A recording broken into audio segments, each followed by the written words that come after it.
Welcome everybody to Ranting Podcast Show. I'm your host, the Big Bad Wolf himself, Mr. Bad Guy. And this on the pod episode, what they call it in the business, I'm going to give you the quick heads up on what the show is, it isn't about, and what to expect.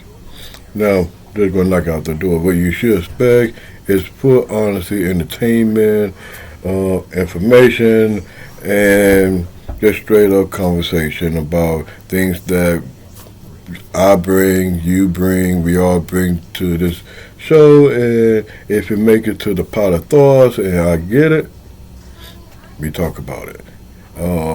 What the show isn't a trolling podcast.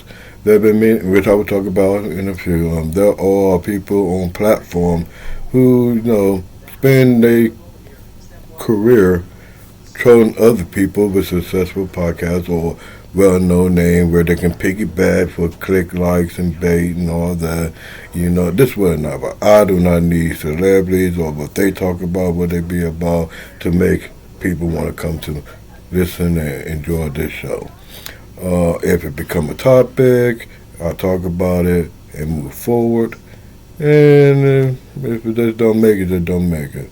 I don't follow nobody nuts. The show is for your viewing pleasure and for everyone to interact. I will read most to all comments. You can agree, disagree. It will make this whole thing worth it, So, make sure you like, comment, and subscribe for those on YouTube and all that good stuff. So to start things off, in the entertainment side of it, now see the thing is I grew up as a big wrestling fan, just like many people, even people who does the business admit they grew up loving watching it. I grew up loving it so much that, some friends and family of mine for many years, as a kid, we actually do shows where pretty much I kind of put it all together. It'd be like 7, 8 of us. We played like, all together, roughly 30 different characters with different moves and attitudes. But I personally, orchestrated, I'm the brains of operation. The good Lord bless me with that kind of creativity. And I glorify Him. I am a saint. I'm a child of God. I'm a believer in Christ. Just so you know, never ashamed. So, before the Elimination Chamber, which I did a recording on, I never posted it, but me and my mom, we talk about wrestling a lot, Now, they went in a direction that it's good. They're making millions, okay? They're making money. So, whether I like it or not, doesn't matter. But the direction they could have went would probably have been way better to me.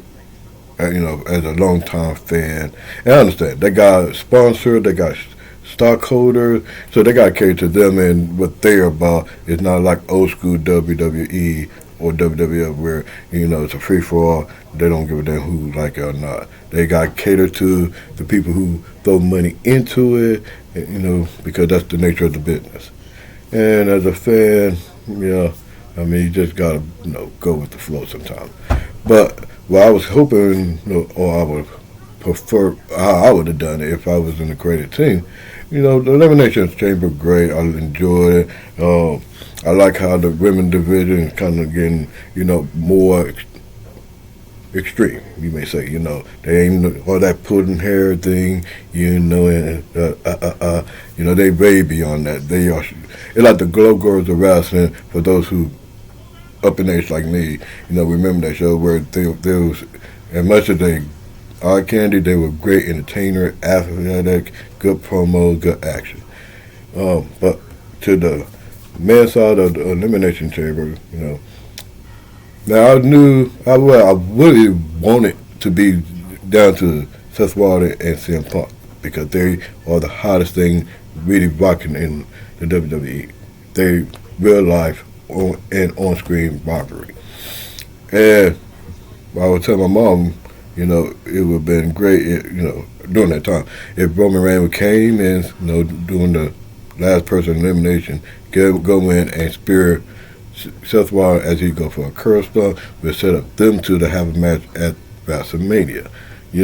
Because them two have censorship, backstabbing history, and Roman Reigns really couldn't be Seth Rollins in the count like Seth always threw out at that time. So that would have been good for WrestleMania, and then of course CM Punk, Cody Rhodes would have been great because no offense to John Cena, he's just too stiff. If you watch them two in action at AEW, you see the flow. It's real fast paced. The action is not real slow dragging. Both of these guys, CM Punk and Cody Rhodes, bring good chemistry in the ring, and it would have been good as a heel turn for CM Punk because CM Punk is always good as a heel CM Punk. And it would have been real good because you see him already working with Roman Reigns, and he don't like Roman Reigns. And then see how, everyone know how he despises The Rock, as he keep calling him Dwayne, by his real name, seeing him willing to do whatever it takes to become champion, because he said from the get-go, he didn't come back to make friends or to be like, he's there to make money. And who else would be good for that kind of storyline for CM Punk than, selling his soul to The Rock, and I think it would have worked. Tell me what y'all think. To see CM Punk go heel, because during the CM Punk title reign, with Paul Heyman, it was great. Rating was great. Everyone loved tuning in and seeing him,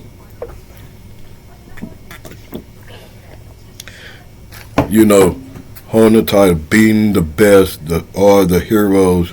Cause he brag about it. He beat all their heroes, and held that title.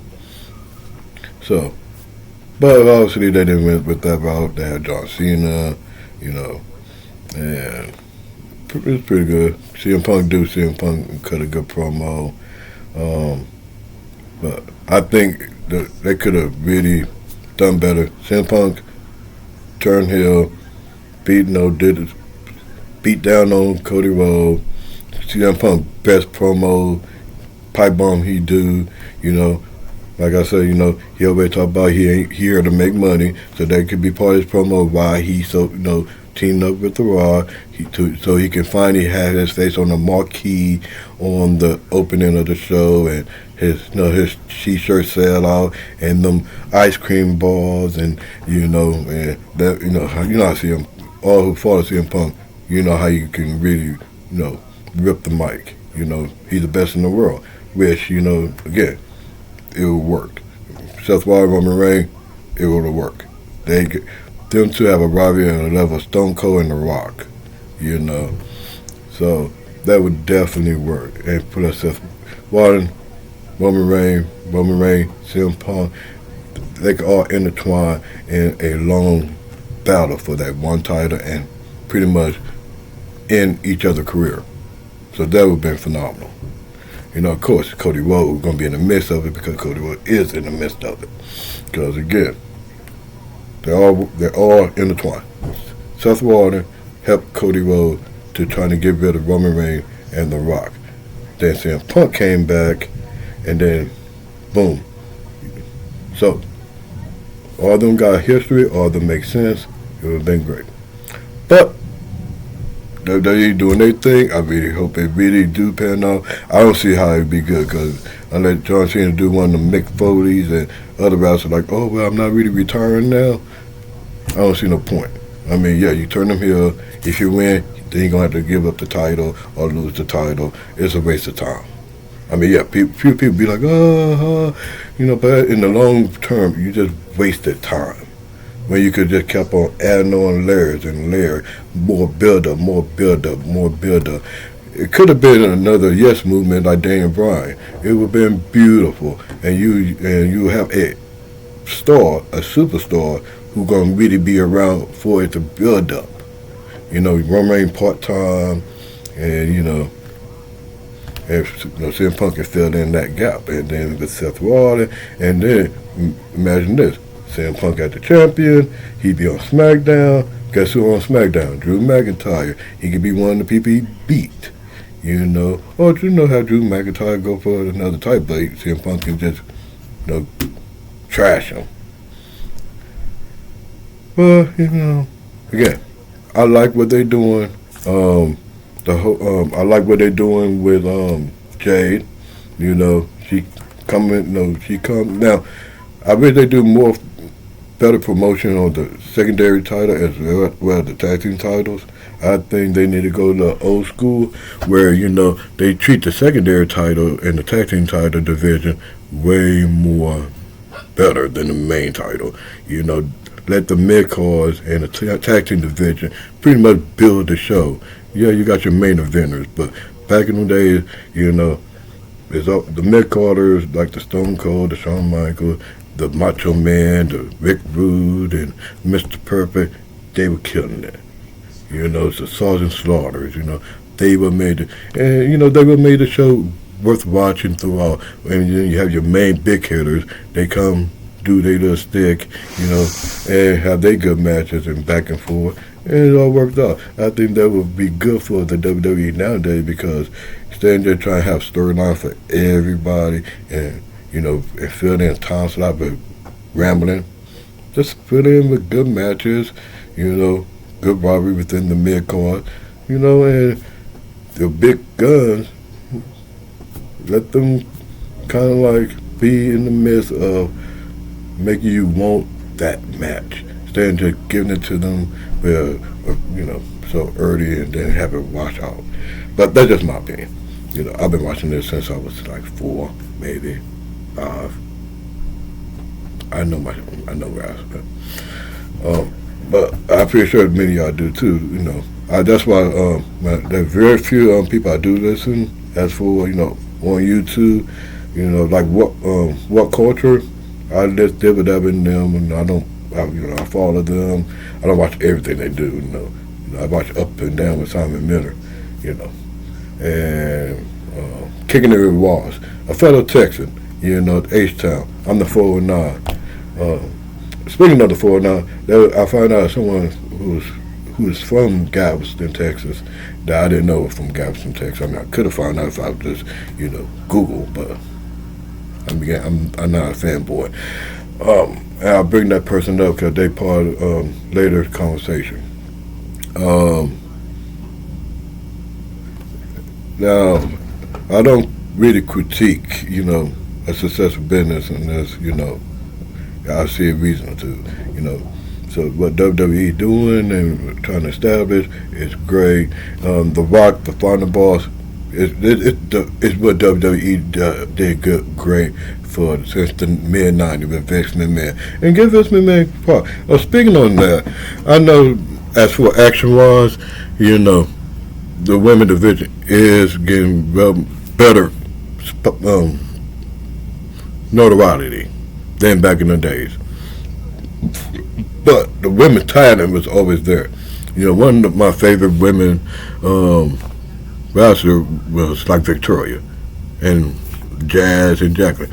Very gifted, skill, talent that if they was in today, if what they doing now was back then, it would really elevate it and, blew up way sooner. But if anyone of y'all complain about the bar and panty match and the lingerie match, I'm talking to the guys, the straight guys. Y'all might want to get reevaluated. Just saying. Moving on to the NBA. Now, later on the NBA, came across me because I got a 9 to 5. I make money to invest in making money. I'm not totally relying on, this show or platform to make ends meet. I'm all about money, so I don't mind working a job, because that's what really keeps the economy going. The 9 to 5, not the upper class.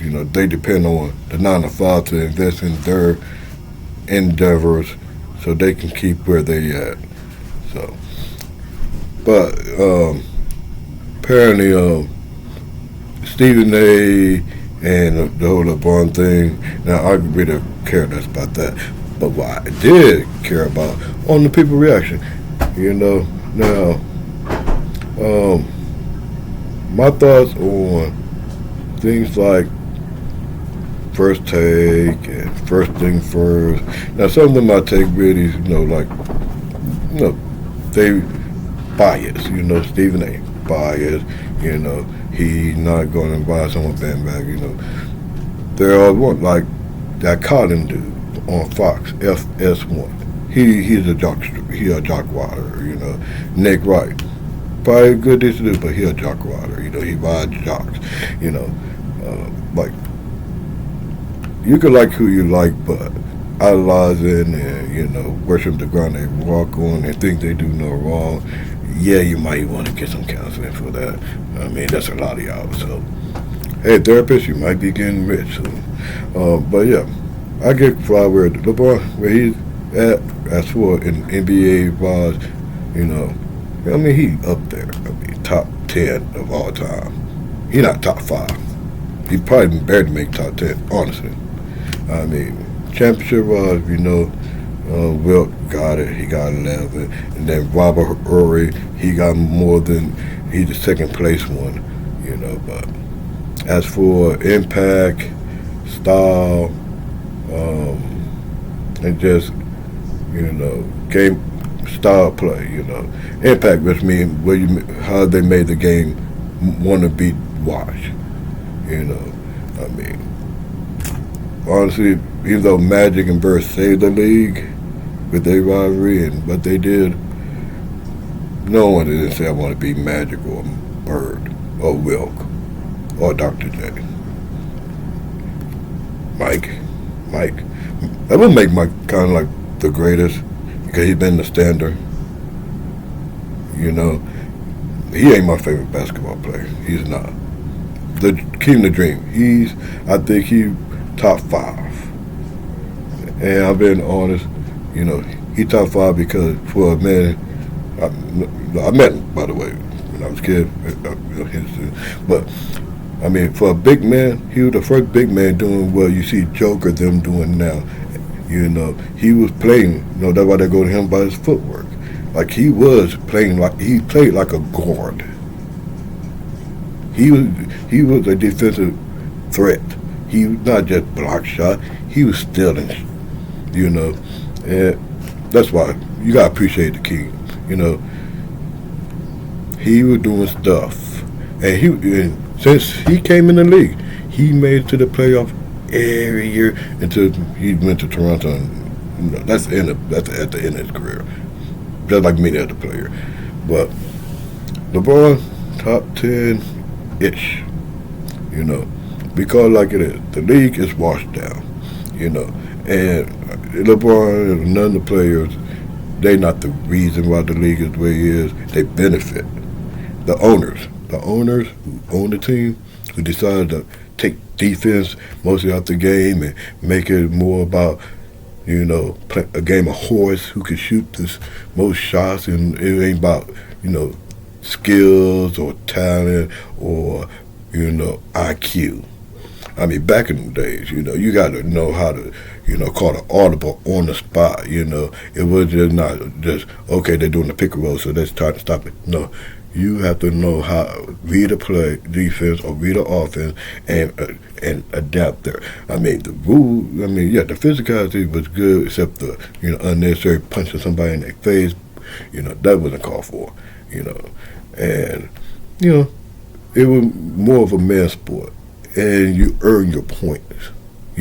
Where now you just be able to just throw in the air and someone breathes on you, you like and flip flop like a fish, and you get more shooting. So yeah, that's why, and that's another thing to take away from a lot of the players.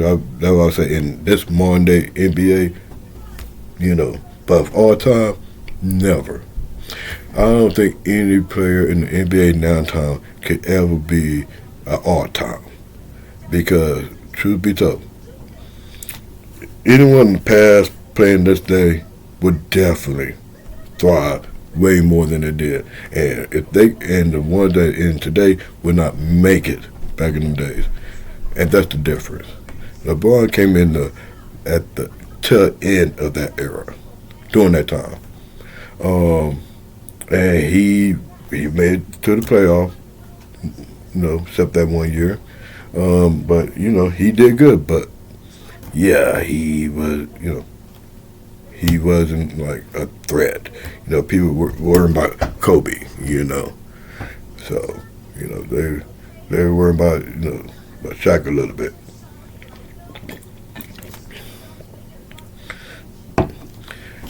LeBron was the least worried.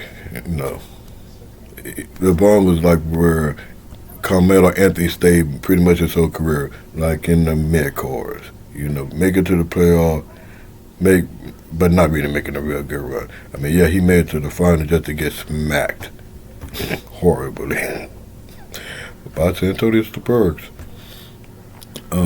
Swept. Damn, we got swept. But as for these people who mainstream they got bosses and everything, and of course some of them take the whole riding LeBron bandwagon to the next level. Again, I can care less. You can like LeBron all you want. I mean, I'm not mad. I mean, what you eat doesn't make me shit. But some people go to the extreme. Like the GOAT debate. Like I said, everybody tight to their opinion. I'm just talking as for NBA all time. If they honest about it, of course Jordan, because he's the standard everyone's trying to meet. Either they want to admit to it or not. The fact that you have a GOAT debate to compare to one person, showing that the person is the GOAT. Because if he wasn't the GOAT, it wouldn't be a debate to have. You have somebody else. So I laugh at these fanboys, and fanatics who go on the social media. Sometimes I respond, on YouTube or when a video, a clip of a sports show, ESPN or FS1 or whatever, and I just read it. I was like, haha, whatever. Some of them I should respond to just to educate them, because, just to let them know, like, hey, stop riding this dude dick like that. But, and another thing that came up, the whole thing with Charles Barkley, roasting ESPN. I suppose you just stopped at ESPN because FS1 is no different, But, yeah, I don't know why people have to. Now, that's again, these weirdos who want to get, like, attack this person personally, like, people like, oh, glad Stephen A. finally got what he deserved. Like, Stephen A. did a job. Like, not everybody buy LeBron nuts and, and hoping that they get a skeet out of it, No, he just told like it is, from his end, yeah. He questioned, whether how he brought his son into the league was the best, move for his son's career. I mean, he's just speaking from an analyst's perspective. That's your job. You got to respect it, I think upon how you approach it, to handle it, I mean, that's his business. I mean, it's kind of, it's no surprise LeBron would make sure the camera's rolling. I mean, he wouldn't, again, you could have just put a motherfucker to the side in public, but away from the camera, and have a legit one-on-one conversation, like, yo, man, because if you ain't trying to be all, trying to get clickbait and, be a topic, you be like, no, okay, come here, let me holler at you. You wouldn't try to do a Will Smith and make a scene in public, just to be talked about on national TV and online, Yeah, but it is what it is. Me personally, LeBron, he's just the biggest hype man, He's talented, yes, but he's more making sure he can get people to look at you like a little spoiled kid who just needs some attention. Look at me, I'm dancing, how you listening, But, and these fan people, they really wild, because they like, they worse than a $2 hoe. How they be working it, jawbone. But they do what they do, and And a lot of these trolling, they like, oh, Charles Barkley, like everybody got an opinion, but everyone like talk about how Charles Barkley roasts ESPN, but rightfully so. I mean, they talk about the same thing all day. It ain't like they be like, oh, we 24 hours. We talk about many things, and I know you talk about the same thing on each one of y'all shows, man. I could go watch PSI and don't have to watch First Take, and I bet they talk about the same thing. FS1 does it too. From Speak. Oh, I miss Joy. If they fire Joy, I'm not watching that either. I'm pretty sure I won't be the only one. And First Thing First and Speak and that Colin do, same topic. You can watch one of the shows, what they all going to be talking about. So, and there's a lot of these online, and I know. That's how they get their clicks. That's how they get their subscriber. You got to feed to the.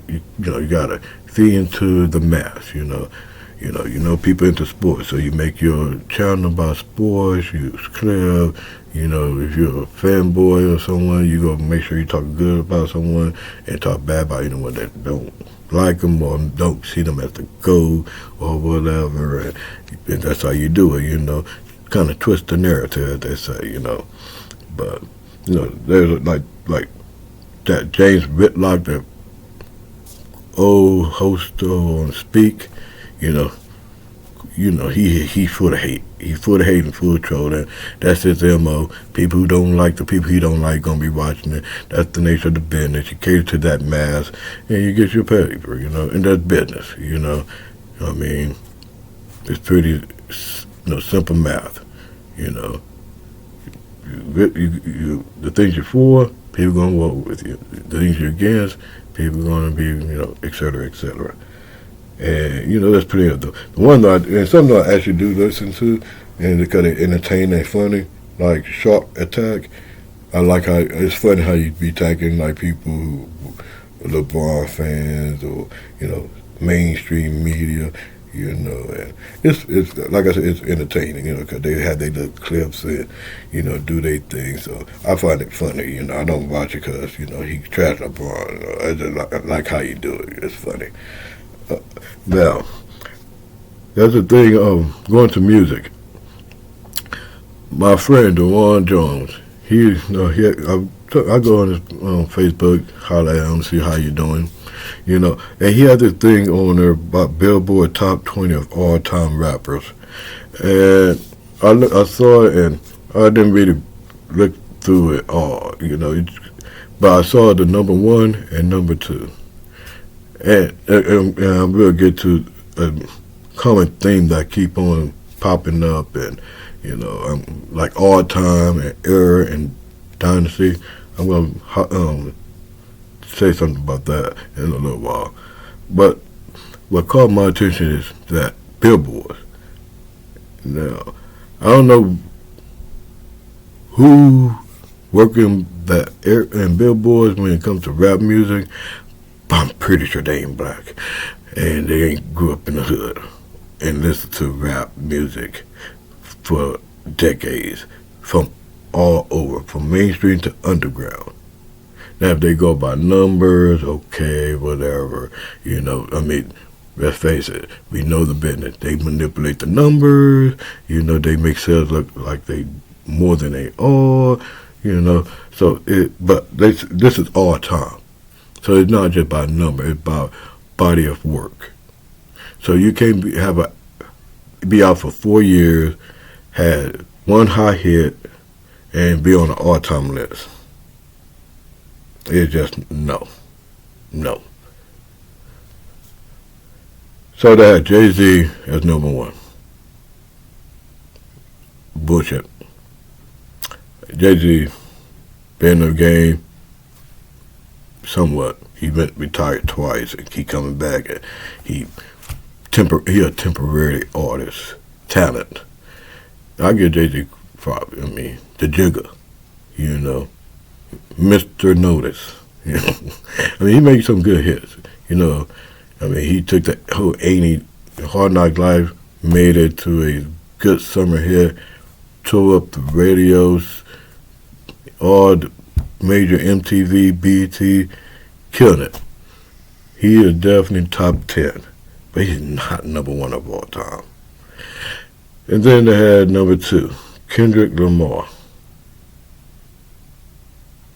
Album on Captain Charisma. That's why I called the one. He Captain Charisma. I am Edge, to be the Black Edge of Christian.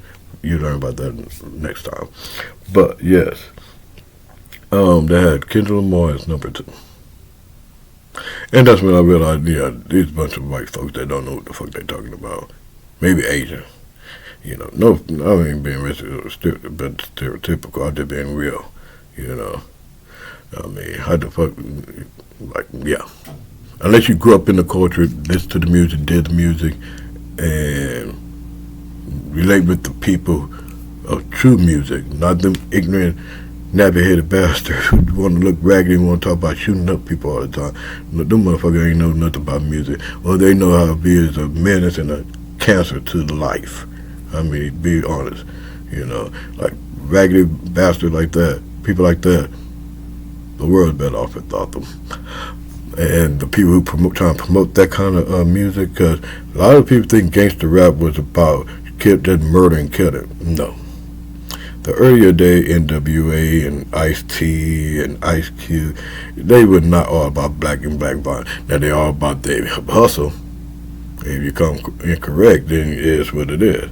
But they never promoted, black on black violence and, shooting up school. Nah. Listen to it. You find out. Hating cops, yeah, but not, murdering another black person just because.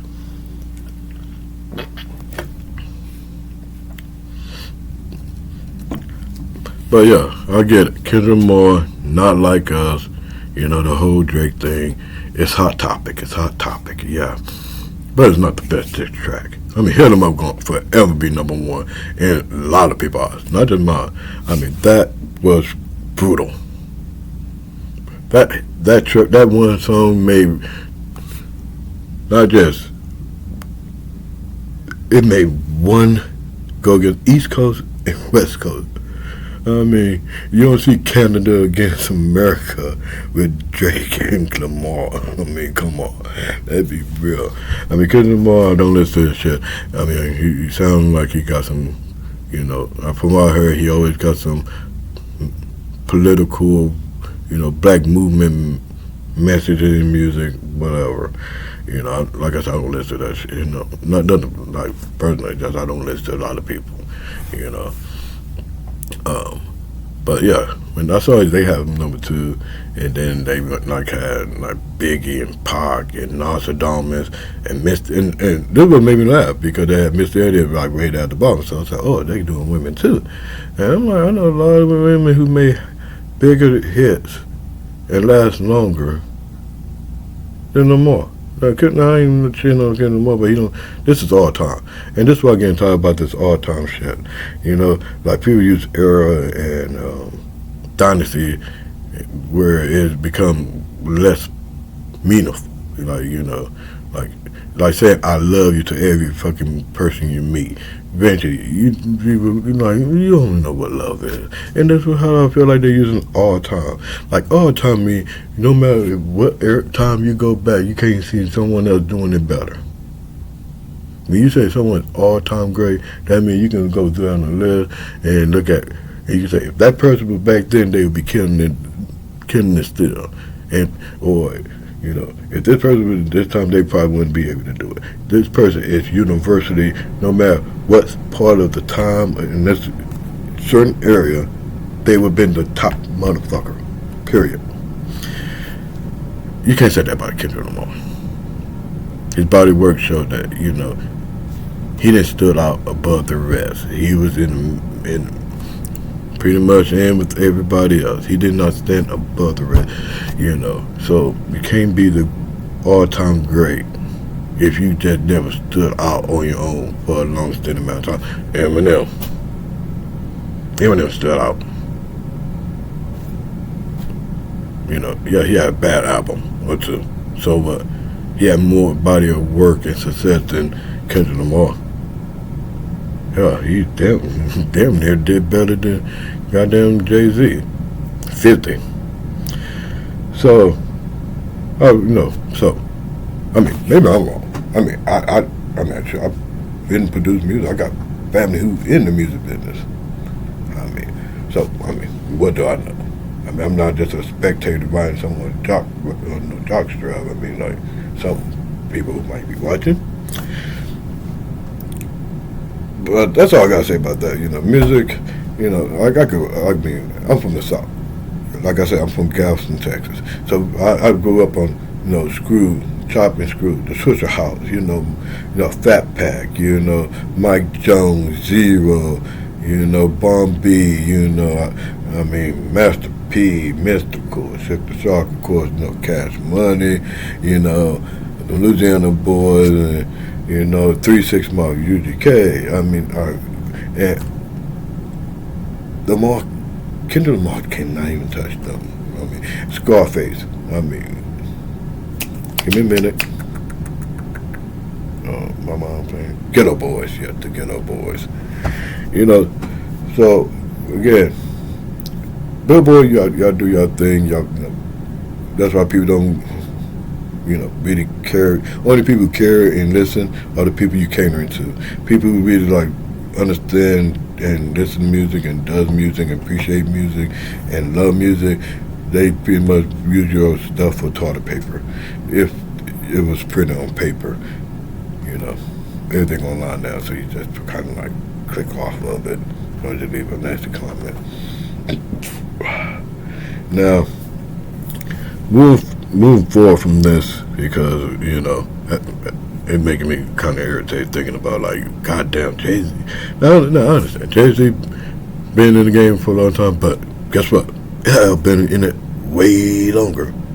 Hell, Busta Rhymes. Goddamn, Busta fucking Rhymes, yo. But, okay, I'm going to leave that alone. I'm going to cut somebody out for that stupid ass shit.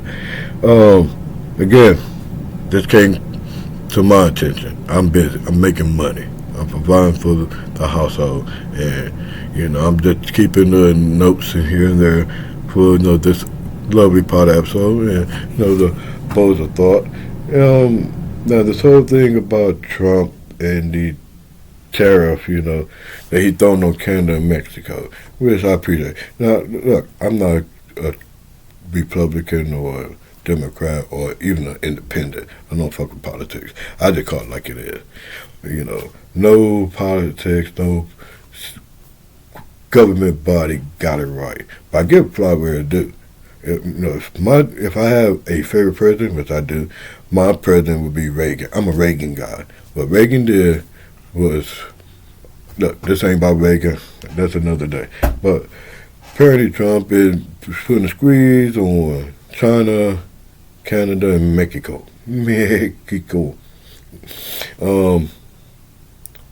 regards of, of course, illegal immigrant, drug trafficking, and etc. Thank you. Nip their ass in the butt. Fuck with their finance. Put that squeeze on them. Now, that's an uncivilized way of doing it. It's pretty much chastise their ass like Reagan would have done. And like, look, your people are flooding up my country and making it hard for my people. Fix it, or we're gonna fix y'all. See, if a Bush can get Saddam Hussein replaced, if you get what I mean, you're no different. If you know what I mean, like, get your country in check, get it where y'all can make some money, so your people can make money, and keep them from flooding our streets. Okay, we got our own trouble. We got to handle our people instead of trying to go and make sure the other nation know we still America, the strongest nation in the world. Throw money in people's face and flex. That's what America does. But as much these simpletons want to be empathizers to the enemies, raggedy ragdoll people, Uh, oh, and another thing. I'm going to say this loud and clear. If anything I would tell Trump, if he haven't already started doing it, I heard he was putting a stop to some of the stupid new age weird stuff that and the weird stuff that's popping and locking. Like as for educational wise, look, I don't give a rat ass what people want to do with their life, but their lifestyle should be kept out of the school. I strongly disagree with the whole self-identifying pronoun movement crap that these delusional heathens are trying to pump into the minds of others. That shit. No, ban that shit. Ban it and if someone live that way, cool, whatever. But in the school and in the workplace, do not bring that shit. Just keep that shit at home. Don't be coming to someone's job making a scene because you're a dude that want to be called others or whatever. Nah, keep that shit in your personal life. Don't be trying to bring that kind of shit in in the place of business where people going out trying to have a good time and you just trying to make a scene because you got some issues in your goddamn head. It couldn't be me. I would cuss that motherfucker out hypothetically if it was happening.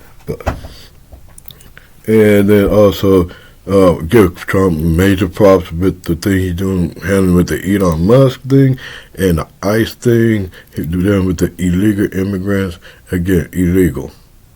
Look, at the end of the day, you didn't. Why you getting mad? Because you getting something back to where you belong, where you're a citizen at. I mean, again, look, you fucking with my money, and you fucking with a lot of people's money. Like that's the end of the day. You're taking resource that citizen is working hard to get, that the government to punk ass pension is pretty much. I'm gonna tell you, some of these people. I told you, I'm not a political person. I'm called like it is, but these motherfuckers be acting stingy like a motherfucker. They holding these food stamp and benefit that our tax dollars paying for what? We paying taxes for these benefits. We ain't paying taxes just so you can spend billions in laboratories and this is for the future. I'm worried about right goddamn now. Make sure we got enough for next week and the parliament week. I don't care about no futuristics. Like, how it's helping me today? How are you spending billions and billions on test jets benefit me today? If you start trying to steal the people's countries and steal their resources, we won't have to go to war. Always trying to make a profit. That's why I say America is the biggest corporation in the world. This ain't a nation of, it's a business. Anytime America get involved with any affairs of any nation, they try to make a profit. I mean, Donald Trump was blunt with it. He told Ukraine, like, hey, look, we're gonna help you to win this war or bring you peace. We got my pocket feeling a little light, make me feel pretty. It's the American way. I mean, it's what it kind of fucked up, but I don't blame him for that. But also Trump is already telling NATO, like, who a comedian would say that? I'll remember another day, but yeah, a comedian was talking about how, NATO always trying to flex on, like they big and bad, and, he like, he's all about where your bomb, where your tanks, and I wish I remember that comedian name. If you know, before I even do my next video, put it down there. I might see it and read it. But yeah. And moving on from that, something else at work, yeah. People talk. Yeah, I look it up. Because a lot of people talk a lot of things they don't know. So, I take it as a grain of salt, so I do my research, for a good while. Checked it and double check, then go see, make sure it's legit. Now, Taco Bell trying to start some shit, Now, I don't know what's up with this purple thing, they're doing because it's corny as fuck. You making everything purple, but they bringing out some new stuff, and this is what kind of made. I understand they're trying to bring in more business and everything, but you're a Mexican fast food restaurant. You should not trying to incorporate soul food into Mexican. There's not no inbreeding product. No, I ain't coming to Taco Bell for a a brisket taco. Like I want my brisket on the bun or Texas toast, bread. It's just that's why I don't eat a brisket pizza. I want brisket on Southern style way. It's just like, I think I got my point. But one thing they had was a strawberry. Let me look it up real quick. Okay. Now, Flint. That's my cat. Our cat. It's called the.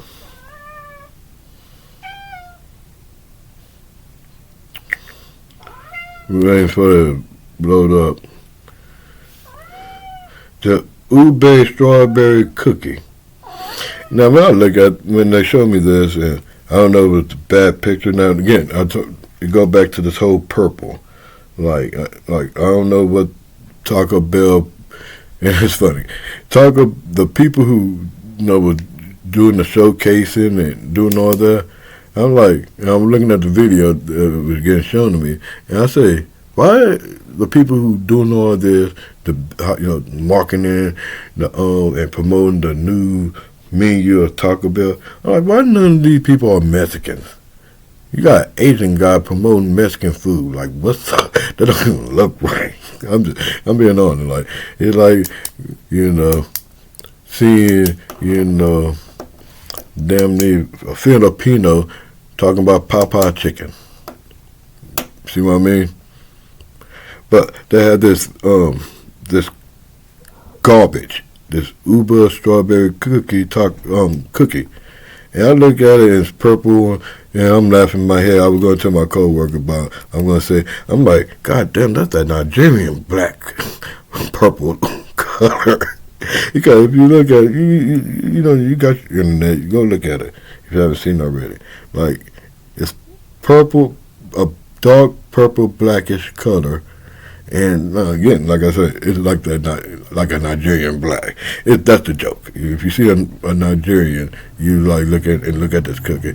And I know you white folks, non-black, y'all can't say that. You're gonna be like, oh, that's ignorant. Right. Look, I'm black. I can say that shit. Just like I said the N word. But yeah, it's funny to me. And many people who know got humor, and I know they laugh at it. So I want to give a special shout out to the wife, the kids, my mom, the family, the Williams. Big go check out Jay and Tay on YouTube. You hear Tyke, the producer, new hit track. Much love to Timmy, better known as Fat Boy. He got a channel on YouTube. Check out his music. Mr. Lynch, Fred Lynch, Drank Music. Check his music out. Like and subscribe. And soon you're going to meet the TNIP, simply known as the Piper. He's a writer, producer. He actually going to make the opening music to this show. So looking forward to y'all hear the TNIP music. And much love to K Nib. She's a DJ. So thank y'all for tuning in. There will be more episodes to go. And till between time, holla.